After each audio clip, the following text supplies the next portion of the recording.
right inside and throws it down. Hard, a three-pointer. Josh Hart from downtown. Brunson wide open. Jalen Brunson ties the game. All right, welcome back to Knicks for Clicks. And as you see, we have a special guest today joining us. And I should have asked this earlier, but Rebecca Chasen, is that correct? Yeah, it is. There you go. So from Knicks Film School and famously for Knicks Twitter. So thanks for joining us. Thanks for doing this. Thanks for having me. Are you officially like the self-appointed queen of Knicks Twitter now? Would you call yourself that? I'll let other people say that, but like I wouldn't say that about myself. She's the darling. She's the darling of Knicks Twitter. You know what? I hate Mill Media. I'm kidding. But No, I love that. She's the darling of Knicks Twitter. So thank you for joining us today, Rebecca. I like that title. The darling. Perfect. I'll take it. It's a little bit too much. It's dramatic. You can't anoint it's really yourself. dramatic. No, exactly. Queen. That's why I would never say it. I'll take darling. I do have a question. Like, when did you start this? Was that the plan to become like a content creator? Now you're working for Knicks Film School, or were you just like, hey, I'm having fun tweeting about the Knicks because I like the Knicks? No, yeah, it was definitely just like tweeting about the Knicks. It was fun. I don't do that at all. I work for a law firm, so not Boring. ever something I really thought. Boring. Yeah, but makes the Jewish parents happy. She should quit. We all know and join about the sports media. She should quit and join sports media because it's so. No, I lucrative. would love to work for the great. Knicks one day, but it just started. I always was on Twitter and was reading all the stuff about the Knicks during games. I just never said anything. And then one day I posted and it didn't stop. Never stopped.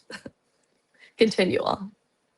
Yeah, so that's fascinating. I mean, Rami and I mean, I personally, I've been tweeting about the Knicks for, I think, 12 years, 13 years. And I mean, you could see the amount of tweets that I put out. It's too much. Like at what point is it too much that you put out? Never. You don't tweet, like you go to a lot of the games, right? The home games, obviously, at least, right? But you're not putting out a million tweets. Are you reacting to like every small little play? Not on Twitter, especially at the game. I definitely less than like when I'm on my couch, but I've gotten very good at multitasking and like tweeting during the game, even if I'm there or like at a break, just like saying whatever I have to say and then locking back in. But yeah, no, I've gotten pretty good at the dual screen. When did you realize this was kind of taking off? I don't know. I mean, now I've started like posting on Instagram and whatever. I never really did that before. It was just like my own personal Instagram. It's like kind of fun. It's weird, but it's fun. So I guess when I started maybe also posting on like other apps and getting likes or, views and Which stuff. apps? And Which apps? mainly Instagram and TikTok. Twitter, and then TikTok. Twitter, obviously. Twitter's other my ones? home. No other apps? I have my Instagram connected to my Facebook, so my family sees it. They love it. Okay. Like my older family who's not online, but on Facebook. So Just that. So you're the one flooding everyone's Facebook feeds, right? Oh, yeah, no, exactly. Thanks. It's a mess. All right, so let's get into it. I want to discuss a few things here with you. And we'll get to the other sentimental stuff at the back end. I've got a few questions. Okay. But I want to start with this. So we saw down the stretch of the season, Jalen Brunson and Karl-Anthony Towns start to develop somewhat of a two-man game. And then it kind of, it faded in those 3 games against the Hawks and it came back. And now we've seen Cat completely take over being the hub of the offense. If not that, you could answer this, but what do you think the biggest change has been for the Knicks since game 3 against the Hawks? I don't know exactly. I mean, I feel like even just going down 2-1, I feel like Jalen probably gave some talk. Maybe Cat did. Maybe, they did something, came together beforehand, said something as a team, the two of them, to the rest of the team. Like maybe it has to be a locker room thing. That's, I feel like with them this season, it really has been that. Or at least that's what we make it out to be. And we're like, oh, they're not getting along and they're not. So I feel like they just had some come to whatever moment and finally started trusting each other a bit more because they were like, that's the only thing we can do. Otherwise, we're screwed, which it felt like that for a minute there. And then, And it's not like Twitter to overreact at all or anything. no, of course not. What was interesting was I thought Jalen had an incredible answer today because they asked him about not having the ball in his hands as much. He goes, Yeah. A, I'm not a star. B, I want to win. I love that because that tells me they're going to keep it going. I know Bryce doesn't believe him when he says that, but I believe him. I'm the one who believes he's the savior. I love Jalen Brunson. And I think I agree with you. I think he probably took a major role in saying, hey, this needs to be better, whether it was Rick talking to him. We saw that heated conversation on the sideline or something else. I think he's the one who's leading the charge and, hey, this needed to be different. Yeah, I feel like he has the best personality for it too. Like he's so humble and just like wouldn't, I don't know the right words for it, but he just has a great personality for it where I feel like maybe some guys could not and act a little, have an ego a bit. He just never has. And I think that he thinks he's really good because he should. He is really good. But like when he says that he doesn't think that or that he's not a star, he believes that and never wants to settle for like feeling like that because then he would just never push forward. So I feel like he just has moving targets. I'm going to push back on that slightly. I mean, I think we're I talking forgot to about tell you, ego. Bryce hates Jalen Brunson. I don't hate Jalen Brunson. We are going to dispel with the notion for the 15th millionth time on this podcast. I love Jalen Brunson, but I also do think that we as Knicks fans are too afraid to criticize him because he brought us back from the dead. Like, if he doesn't play well, I could sit here and tell you that he didn't play well. All right, Rami? That's very fair. Fair. Right? Yeah, like, okay, fair. so the first 3 games against Atlanta, he sucked. So yeah, no, what am I going to do? Sit here and not say anything about it? No, we all criticized him after those games. Yeah. No, you're the one you hate something. Jalen Brunson. I don't hate Jalen Brunson. Come on. I'm willing to criticize him, but crazy. also say he was a major part of the turnaround and believe that he's leading the charge. I think that's both fair. You want to push back on him leading the charge as a leader.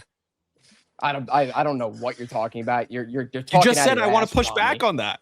Well, I don't think she said that Jalen Brunson's got no ego. I think come on. everyone has an ego, but I think that he just isn't as caught up in stuff like that. I don't know. He doesn't give me that vibe. But that's also just me seeing whatever he says. That's what I think. That's fair. He thinks he's good. He knows he's good. He's got the confidence to at some point take 50 shots a game. He's pretty confident. Yeah, but don't you want that confidence? Confident isn't like listen, when he does it. No, of course, but when it comes to the expense of winning, that there have been those issues. I mean, I posted something. I was ranting on the walk home, and I was just like, pass the ball. You can do it. I swear. See, and you know what? Look, no, game 2, I was there also. It was horrible. Saying. It was a terrible experience. It was really awful. No one disagrees with that, but I think the ceiling of this team, and this is what I've said all along, the ceiling of this team is when Jalen Brunson's playing at his best, when he's dropping 40 points or 35, or even the way he looked. I mean, we talked about this on last episode where it felt like everyone had a wide open shot against Philly in game 4. The only person who was taking difficult shots were Brunson when the shot clock was winding down. That's hitting his own personal field goal percentage. That's hitting against him. He's not taking those shots because he wants to take those shots. He's taking those shots because he has to. To me, that is leadership. Agreed. No disagreement. I don't think you're gonna find anyone who disagrees with that. What a hot take there, Rami. You're really reinventing. You're the one wheel. disagreeing. I never said that.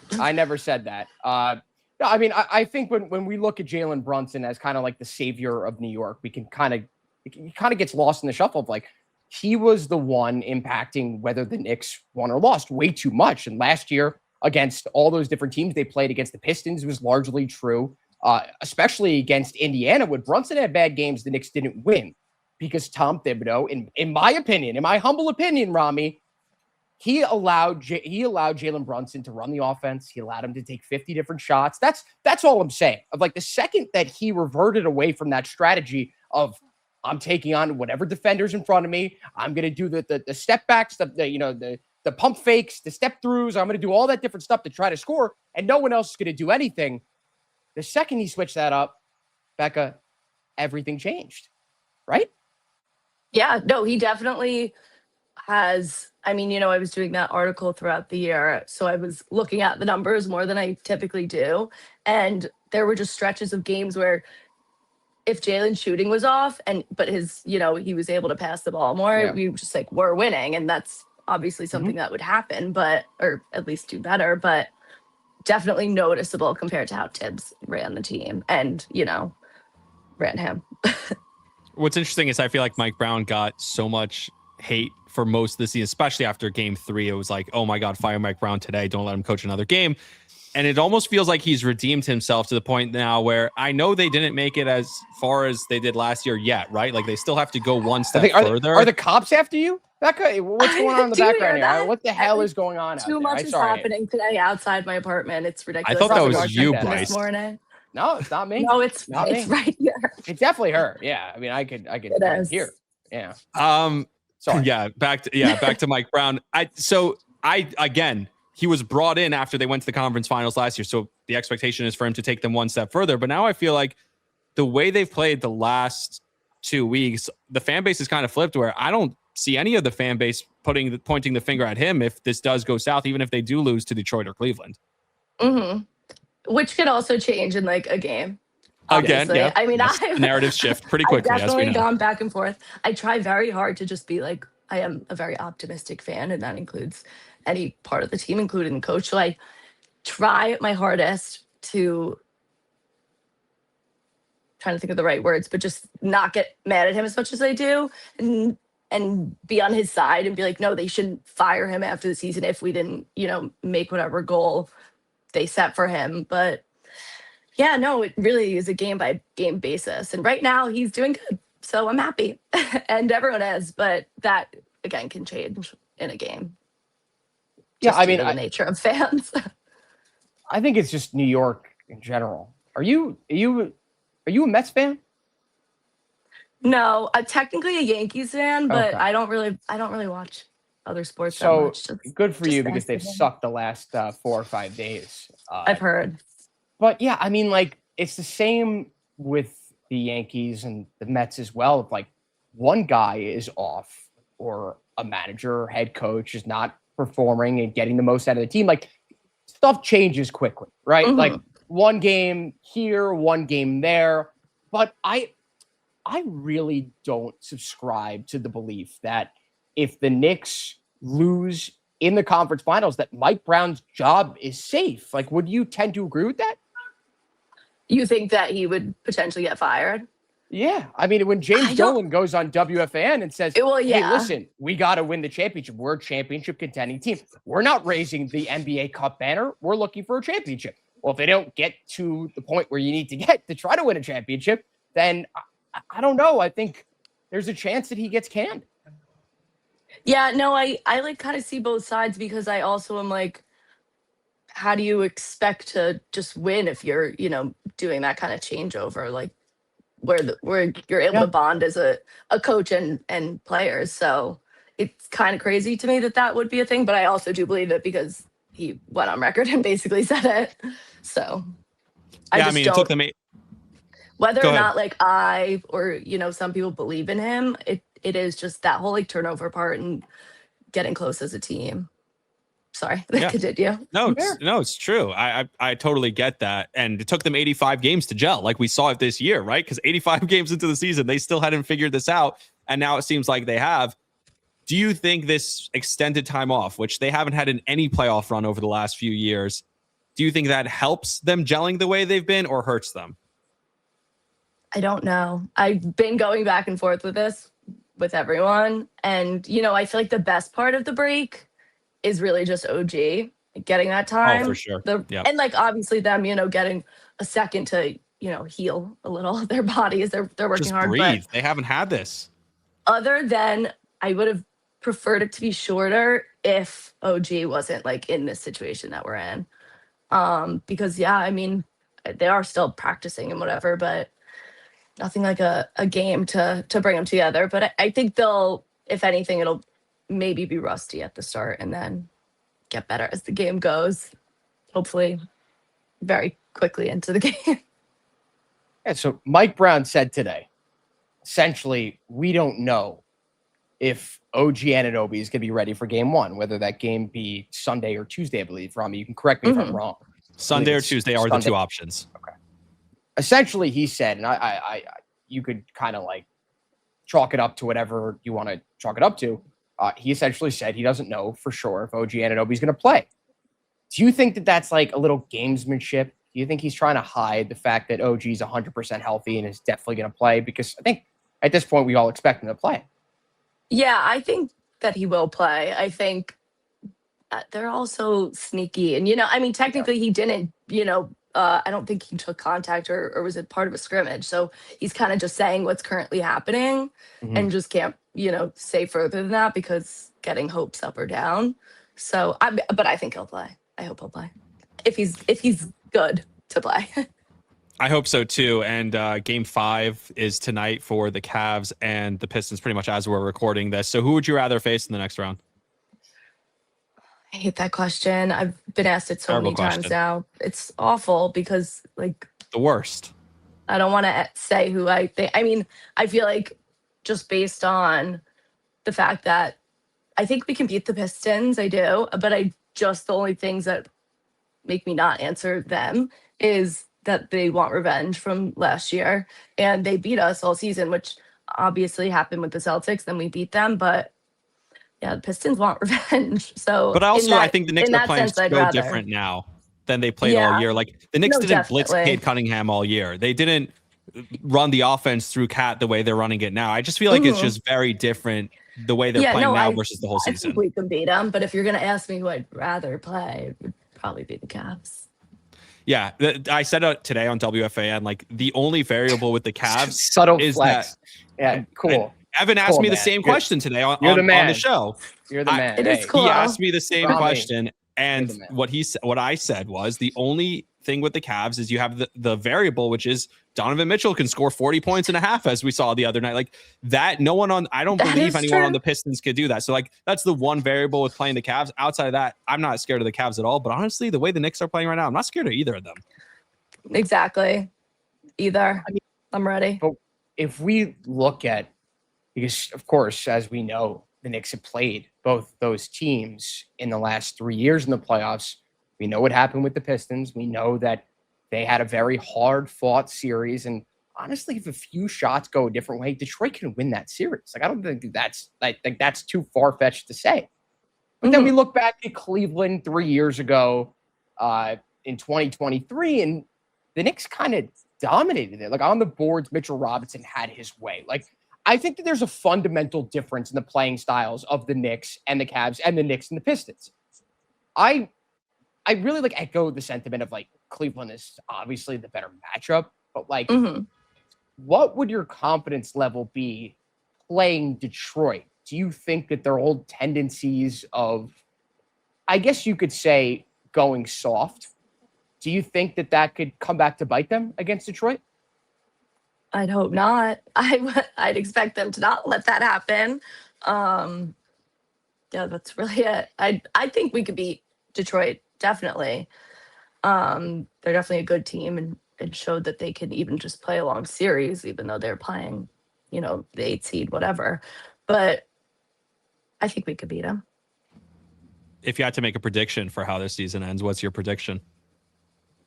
For the Knicks? For the Knicks. No, for the Pistons. Who do you think about the Pistons? I didn't know if you meant like the 2-1 championship. Do you think JB Bickerstaff keeps his job, or what do they do in the offseason? They trade for a second option? I didn't know if you meant for the championship. I don't think Bickerstaff keeps it. Didn't he just get an extension? Someone got an extension. I don't remember. Yeah, he did.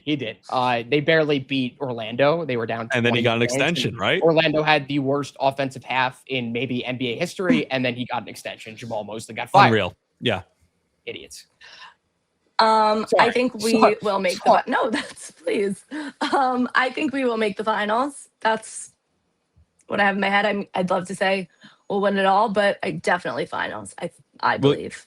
Well, we're not asking you if you think they may make the finals. We're asking you to predict what the heck's going to happen this season. You going to give us a prediction or no? Good point. What with after everything ends? No. Yeah, well, what's going to happen? They make the finals. They win a championship. Yeah. I'd like it to be that. Unbelievable. Yes or no? It's a yes or no. Yeah. Do they win the finals? Yeah. Okay, there you go. The Knicks are winning the finals. And who are they beating in the finals? The Spurs. Okay. So the Knicks over the Spurs in the finals. There's a prediction. Will you be at any finals games? Yes. I'm sure. The home game. So how does that work? So you're a season ticket holder? My dad is. I am not. I could not afford that. I'm just lucky to be his favorite person to go with. So you have siblings? Yeah, I actually have an older brother. Oh my god! But I would hate you if I was him. Yeah, that's not happening. He's not into it. He's not. He was never into it. He didn't like being at the Garden, and is he not a sports fan, or he's not? Yeah, just not really.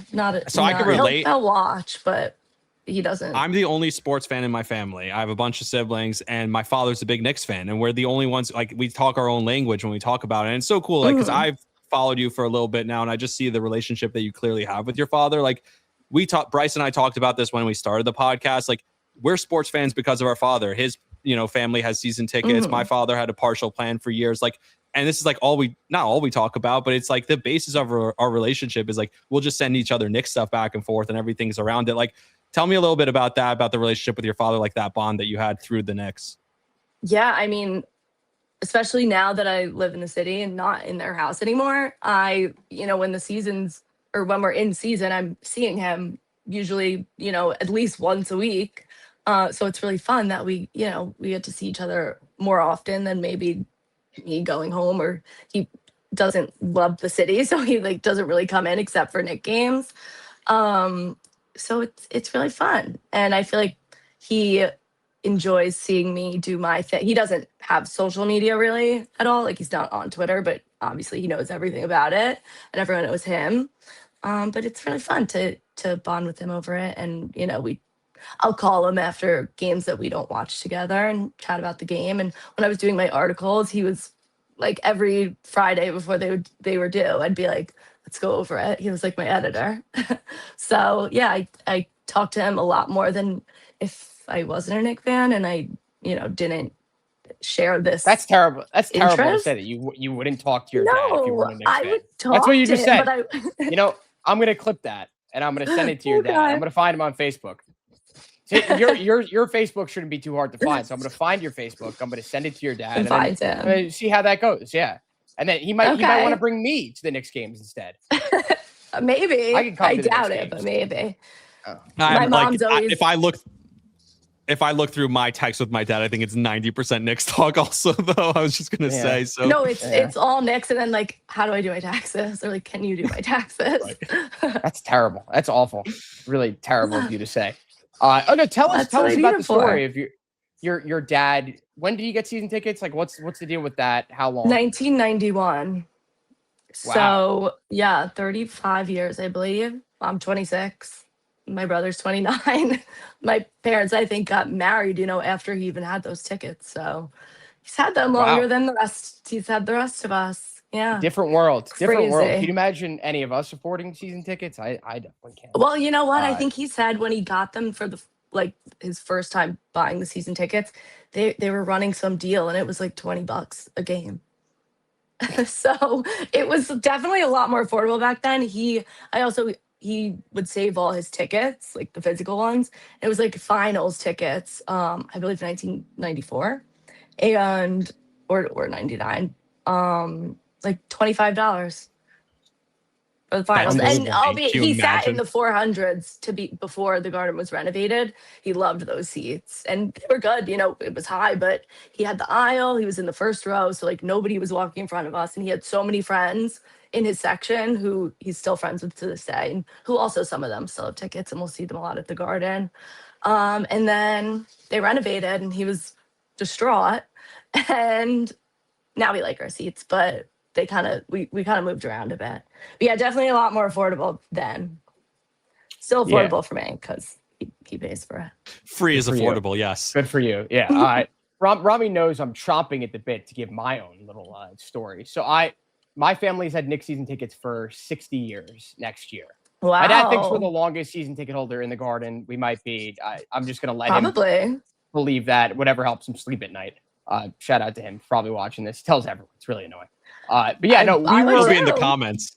Yeah, I'm sure he's one of our 20 listeners. So thanks. But no, I mean, so yes, our tickets are like 5th row, middle of the court. So like they're the value of those tickets over the last 10 years has gone up like exponentially. My great grandpa subs of games in like the 60s being $5, 5th row, middle of the court. And now, I mean, I'm not even going to say what they are, but I could imagine. It's absurd. It's absurd how much those It's tickets so are. crazy.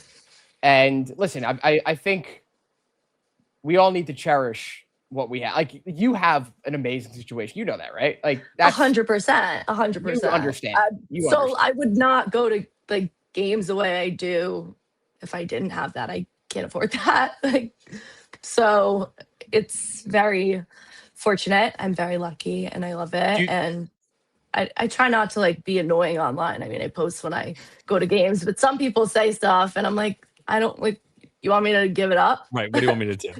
You want my dad to take his friend? No, I'm going.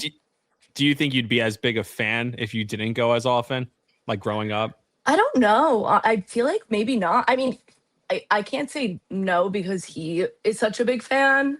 If he wasn't a big fan, then probably not. But he's such a big fan. Like he watches other sports, but the Knicks were always his number one. So I feel like I would have. I don't know if I would have eventually. I don't know if I would do stuff like this if I wasn't going, because I feel like I post a lot when I go, but I think I'd still be a fan just because he is. No. You barely post. Barely. You need to post more. Please post more. Do you think? Did you go a lot during like the content. 15 win seasons? A bit. I definitely we go to probably half of them now, but not really. I mean, there were so many other things like school, college. Right. So and they were winning 15 games. It wasn't a free for all. Like now yes, but it wasn't like I live in the city. It's so easy. I walk there. Right. So and we can hear. Listen, I had a rough day with the sounds here. There was like a marching band this morning for 3 hours. It was awful. What's your street address? Where do you live? Tell. Yeah, just a good way for those Please, people. us- We've seen your Twitter comments and replies. I don't think we want those people knowing your address. So I know. just a guess. It's a based off the sound of those sirens. I'm guessing 120 West 4th Street, around there. No, I'm in Midtown. East Village. That's East Village. I'm in Midtown. Oh, you're in Midtown. Yeah, I'm by like the UN, so there's a lot going on over here. Oh, one of my good friends lives there. Marching bands, protests, they hear it all every hour. So of the much day. fun. Nice. So Rami just mentioned, some comments you get on social media. I've got a fun one for you. So you've posted a lot about like people messaging you weird shit, and that's to be expected because of the creeps on the internet. I get it a lot. A lot of guys are constantly in my mentions. Sure. Yeah, I mean it's too much, like an epidemic of people flocking all over me. What is the most unhinged, I guess, no pun intended, message you've gotten either on Hinge or Twitter or Instagram or Facebook or wherever the fuck else you post?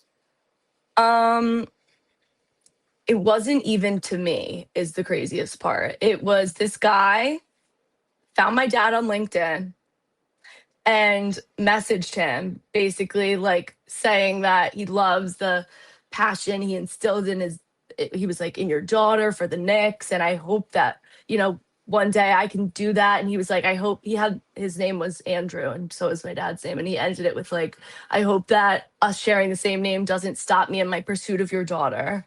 And I was like, my dad texted me one day, was like, do you know this guy? I was like, no, what? They found him and messaged him. So that was the craziest thing, probably. Because that's game respect insane. game. Game respect game. I respect the hell out of that guy. No, that's next level creepy. He didn't even have like a picture on LinkedIn. So my dad was like, maybe I would have respected it more if, it wasn't just an anonymous random accountant or something. Good to know for the future. Yeah, have a do LinkedIn it. profile picture. Right, if exactly, you Bryce. Do it with message your someone's LinkedIn dad. picture. Yeah, there you go. Mhm.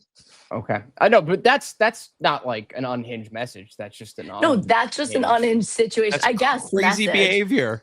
No, I mean, what else? thank you. That's I insane. don't know about that. I mean, like that's that. Going I've through seen the more dad insane on things. LinkedIn. Listen, how else are you supposed? But here's the thing: you remembered that. Wait, How many people have reached out? You remember that? because my dad was freaked out. I guess. So He I guess your actually father doesn't did- read the other comments. He's not on Twitter or anything. Right. What That's do you fine. expect? My mother does read them, and she's like, Ooh. she always is texting me about things, and I'm like, listen, mom, ignore it. I don't know. But the guy actually followed up with me. He like on both Instagram and Twitter and was like, because I'll post like the Hinge thing sometimes, and he was like, how could you be on Hinge dating degenerates when I tried to court you by messaging your dad on LinkedIn? I literally Yeah, like damn right. He's got a point. He's got a point. So weird. This guy. What does he do for work? The guy, I think I he's mean, like an he- account. Probably like It was on LinkedIn. Student. So Well, it was like a non-profile, but no, I think it was Right. like an accountant or something. I have no idea. Oh, there you go. That's a good job. You want to be with an accountant. The Jewish Do you? family. Yeah, I mean, listen, I'd love to be with an accountant. Yeah, God knows how much money I'm making doing sports media in this podcast. So yeah, my parents would respect me more probably. Okay. You understand. I do have a question. I don't want to put you on the spot with this one's Knicks related. But we were talking about this. Somehow this came up on Twitter, and then we were talking about it also on the show today. Do you have one favorite Knick from 2014 to 2019? Just those awful years. Who was your favorite Knick? 2014 was Amari still on the team? That's Yeah. like That doesn't count. But Come that on. doesn't. You can't No. say that. Yeah. was Tyson Bryce, you have Chandler one? still on the team? No. I can't even Come think on about with it. these big names. Listen, Come on. Amari was my favorite. No, I don't no, know. I'm looking for like a Lou Amundsen or Kyle No, O'Quinn. no, you can't say No. that. Yeah, that's my guy. I'm a Lou Amundsen guy. You can't say that. That's my No, guy. mine. I said today mine was Langston Galloway. Yes, you did. I did pretty well. That was a good job. I did love. So I've met Kyle O'Quinn because he used to know. too. Do you guys know this? He used to go to bar mitzvahs every weekend in the city. He loved crashing bar mitzvahs. That was Wait. like his thing. He wasn't crashing bar mitzvahs. He's making money. What are you talking about? He's making 10, 15 grand showing I up don't know. and talking to some Jewish kids for 20 minutes. So when I What met did you him, do? I was in the Knicks locker room after one of the games because I knew Mike Martinez. Whatever, long story. He was the former equipment manager for the Knicks. So my father had a connection with him. So I'm and he comes running over to me and he's like, because he knew I was Jewish and we were talking and he's like, oh, I go to the bar mitzvahs every week. You guys So have the good. best kiddish my every God. week. And he's telling me all these things. And then he made me take a picture with Willie Hernan Gomez because Willie Hernan Gomez wearing like a giant cross t-shirt. And Kyle O'Quinn thought it was the funniest thing, like for me to take a picture with him because I was Jewish. I don't know why, but that I was just the actually memory just I had. saw I at the loved Garden Kyle O'Quinn. a Hernan Gomez jersey. Someone was wearing it. It was signed. Amazing. I saw it at the Garden. I think it was during the playoffs. That's funny. Unbelievable. I think I love also seeing saw some a of the video jerseys. of two Nick. I can't remember who they were, but I guess it's probably him. Like fighting about whether or not they go to bar mitzvahs and like do bar. He's like, I do bar mitzvahs, and the other guy's like, name a bar mitzvah. It was like the funniest thing. I have to find it, but I couldn't remember who it was. So you're gonna give us a name or no? You're just gonna No. say Tyson Chandler? Come on. I can't think agree. of it. Just one Nick. It could be Ron Baker. I'm giving away these names. No, I don't know. I am feeling very on the spot, and I'm gonna get Okay. roasted by Nick's Twitter. Yeah. Well, that's no different than usual. I do have a question. Last question from me, at least, is because you mentioned that you want to see where this goes and you would love to work for the Knicks one day, is what you said. Like, where do you see this ending up? And like, what would be a job that you would do for the Knicks? Yeah, that part I'm trying to figure out because I don't know. Well, I mean, I have aren't a we very all? weird background. Like I studied science and now I work at a law firm and I have no social media or anything experience other than my own Twitter. So I don't know. I feel like something fan forward-ish, if that like makes sense. Because I feel So like that's what I do now. So you do the Knicks Film School podcast with Jonathan Mack. How's that experience? And I'm assuming that's been good for you. Yeah, it's been fun. I mean, I never, even like when I got a little bigger on Twitter and whatever, I never really thought that I would do a podcast or anything. That just wasn't a thought of mine. I'm like, I have like a little stage fright, a little camera shy. So I was like, I don't know if I can do that. But he had reached out to me about, joining it or whatever. And we just had a conversation. It was good. And I was like, okay, like maybe I could do that. And so it's been fun. It's been a little bit because they do so many, ones that people actually want to hear, like the breakdowns of the games, which I obviously don't do. But it's been really fun and nice, being part of that little community. Let me ask you one more question. Yeah, go ahead. Let me get a follow-up in. Favorite account to follow on Knicks Twitter? If you Good say question. Ben Stone, I'm kicking you from this, and I'm never having you. No, Ted. If you it's say Alex obviously- B, we're also kicking you off. It's No, obviously No. He doesn't count. He posts highlights.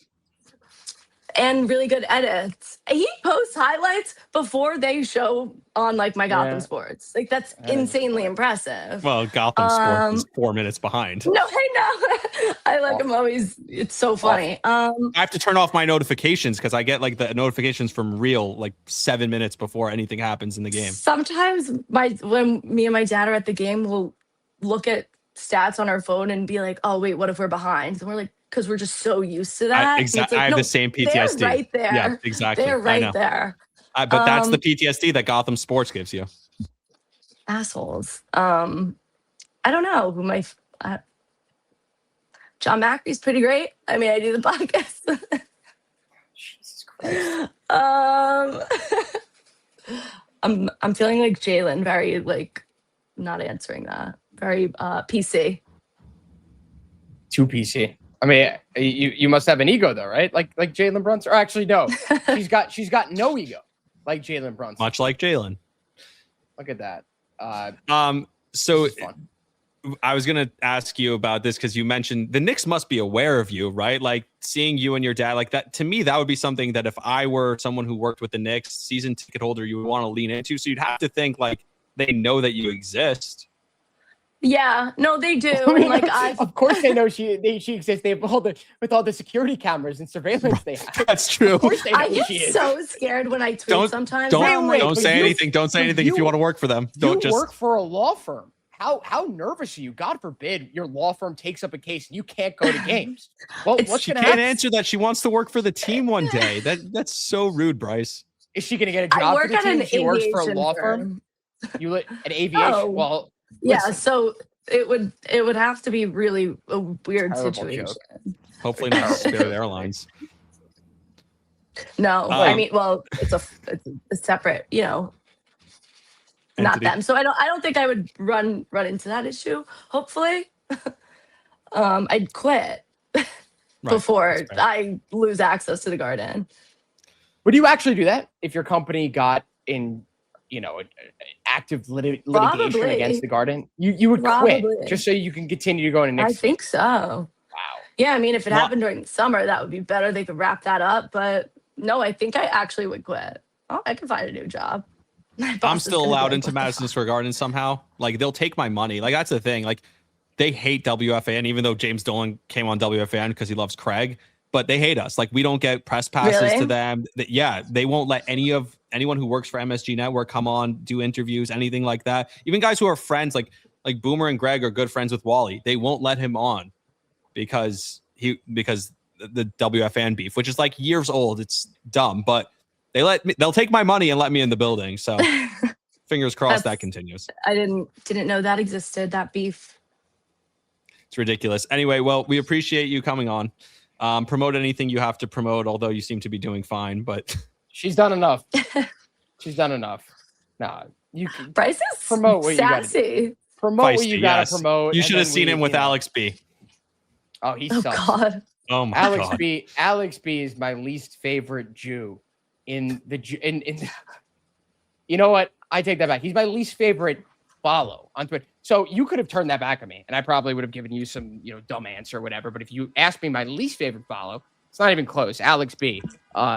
Terrible. My comment. favorite Jewish I wouldn't follow is do Ben that. Ritholtz. His Wait, I breakdown. was actually Yes, just yes, gonna yes, say yes.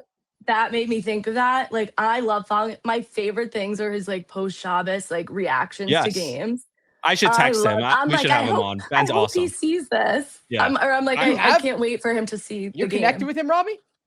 Yeah, we've had him. I Unbelievable. totally forgot. Lori Rubinson, who I've produced her Yes, show a of few course. times, also Jewish. So we've had him on that show a couple of times. So I should text him. He's so Great. nice. He's a very nice guy. Yeah, he's great.